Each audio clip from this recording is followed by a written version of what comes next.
जय श्री सीताराम। इस प्रकार जगत में समस्त जीव रोगी है, जो रोग, हर्ष, भय, प्रीति और वियोग के दुख से और दुखी हो रहे हैं। मैंने ये थोड़े से मानस रोग कहे हैं। ये हैं तो सबको, परंतु इन्हें जान पाए कोई बिरले ही है। प्राणियों को जलाने वाले ये पापी रोग जान लिए जाने से कुछ छिन्न अवश्य हो जाते हैं, परंतु नाश को नहीं प्राप्त होते।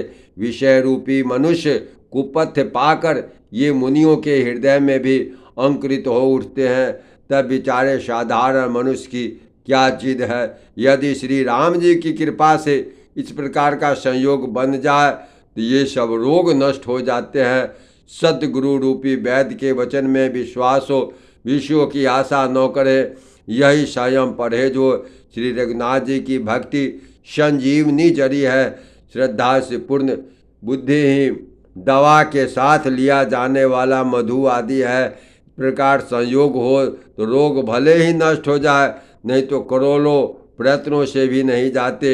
हे गोसाई जी, मन को निरोग हुआ तब जानना चाहिए जब हृदय में वैराग्य का बल बढ़ जाए, उत्तम बुद्धि रूपी भूख नित्य नहीं बढ़ती रहे और विषयों की आशा रूपी दुर्बलताएं मिट जाए।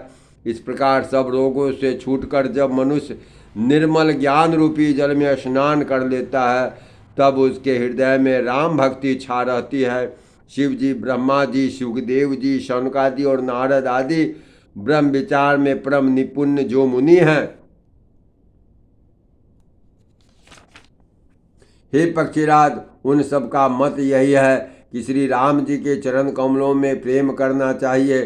श्रुति, पुराण और सभी ग्रंथ कहते हैं, श्री राम जी की भक्ति के बिना सुख नहीं। कछुए के पीठ पर भले ही बाल उगावे, बाज का पुत्र भले ही किसी को मार डाले, आकाश में भले ही अनेक प्रकार के फूल खिल उठे, परंतु भगवान श्री हरि से विमुख होकर जीव सुख नहीं प्राप्त कर सकता। मृग तृष्णा के जल को पीने से भले ही प्यास बुझ जाए, खरगोश के सिर पर भले ही सिंह निकल जाए, अंधकार भले ही सूर्य का नाश कर दे, परंतु भगवान श्री राम जी से विमुख होकर जीव सुख नहीं पा सकता। बर्फ से भले ही अग्नि प्रकट हो जाए, ये सब अनहोनी बातें चाहे हो जाए, परंतु श्री राम जी से विमुख होकर कोई भी सुख नहीं प्राप्त कर सकता। जल के मथने से भले ही घी उत्पन्न हो जाए, बालू को पेरने से भले ही तेल निकल जाए, परंतु श्री हरि के भजन के बिना संसार रूपी समुद्र से तरा नहीं जा सकता। यह सिद्धांत अटल है।